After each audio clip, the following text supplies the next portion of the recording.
Rightio. So, just to give you a bit of insight on this, so we're doing a full Sting Pro build on both bikes. I've already started my bike, but I'm just filling you guys in because a lot has kind of happened and like a lot of things have been ordered and I don't think I've completely explained what's going on. So I bought my bike first from AE Bikes and I instantly put the direct mount stem on, and that made a huge difference. Changed the ergonomics of the bike. Absolutely loved it. The tires were lacking, so just giving you a brief overview. I put 16-inch rim on the rear with a Maxxis IH intermediate, 16-inch moto tire, and that just changed everything. And I also put an IH on the front, Maxxis, and that's just the best combination, I think, for these bikes. I mean, it's perfect height for me. I'm not that tall. I'm like probably 5'8", and that's just perfect. That moto style. I got the Riser Warp 9 magnesium bars, which looks so cool. And I haven't changed anything else. I adjusted the suspension and the sag for yesterday's ride, and that made a huge difference as well. I will probably in the future do some suspension mods on this thing as well. I'll probably change the front fork to something that's got a little bit more height because I have put the Horizon linkage on the back. So it's got that stink bug kind of, not really, like it's pretty good the way it is, but it could be a little touch higher at the front. I did jump off a big rock step yesterday and I did bottom out the suspension. So I feel like a little bit more travel would be awesome. So we'll probably go something, I don't know, give me your suggestions. Is R-Floxer or XT or F-Tech, M-Tech suspension. So what we got planned for this one is an X9000 V3 should be coming, controller. Should be coming this week, and we'll be doing an installation video and then review video for next weekend. Now I'm hoping that comes this week. That's what they're telling me. I'm ordered from EBMX Australia, so yeah, that should be coming. We also have brand new fresh sticker kit coming. Keeping that under the wraps, not going to say too much about that because it's something that's pretty special to me. It came from a special bike of mine, and I kind of got that kind of the same look happening. And that's really it for this bike. After that, this bike is kind of not, I wouldn't say finished like the build, but we're almost there. Like that's pretty much all I want to do for now with that bike. And then I'll look at doing suspension right after. Eventually, I will go probably bigger battery and then put the EBMX motor on it as well. But that will be in maybe, I don't know when. Let's ride it and enjoy it for now and do some more vlogs on it. We will change the bash plate because they're just so weak. Mine's fully dented from all the hard injury I've been doing.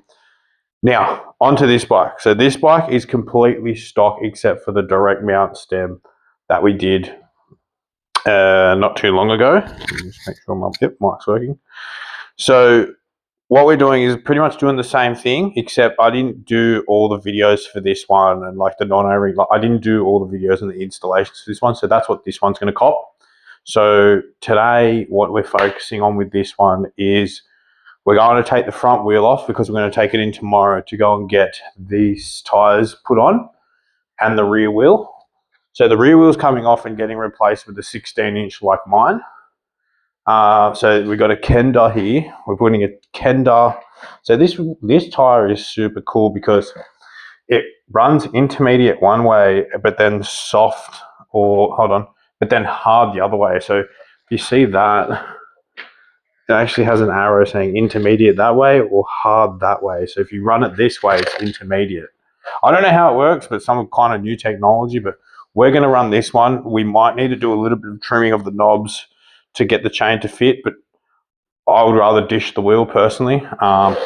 Let's see how we go. Let's get it on the rim and on the bike and see how we go with that. And then he's got this awesome front tire, which I bought, but it's super aggressive. It looks really nice for like rock climbing and stuff like that. So that's a Dunlop,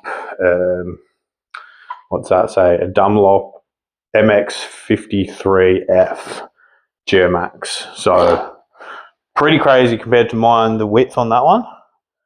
So yeah, like I said, like the 7100s, all these guys, they all just measure them all differently, all these different brands. So that's getting put on. So we're going to take that off and do that.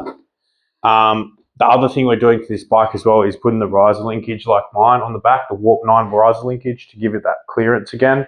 We're going to do the non-O-ring change. So what I'm going to do is today, I'm going to take the rear wheel off, and I'm going to show you guys how to do that.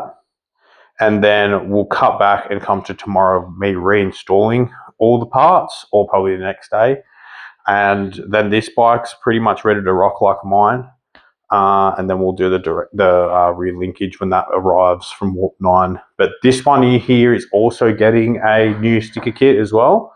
I don't think he really cares if I tell you what it is, but he likes the Red Bull stuff, so he's ordered a Red Bull sticker kit, and I'll be applying that as well this week.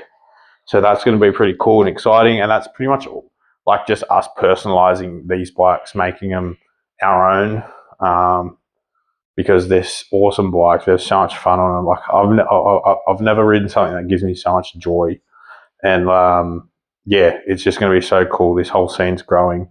Komodo should be arriving probably this week, next week at AE Bikes as well. So super keen to get down there and sit on that thing, and hopefully test ride it. Which I don't know if we're going to be allowed to, but we'll see.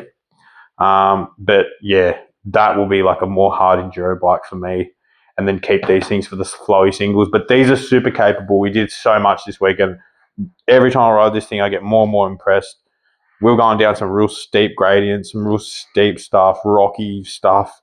And wow, these brakes are so good. I mean, I know everyone raves about these brakes, but they did not fade once on me. Not once. Like, I just can't believe it. Yeah. Like I said, the build quality is crazy. Like, this got some battle scars on the bike now, which hopefully the sticker kits cover up, but that's what they're for, right? You know, we try and take care as much as possible. Like, they look really clean now. I gave them a good detail on the weekend yesterday after the ride. So yeah, awesome. Alrighty, let's get into this rear wheel video. Easy.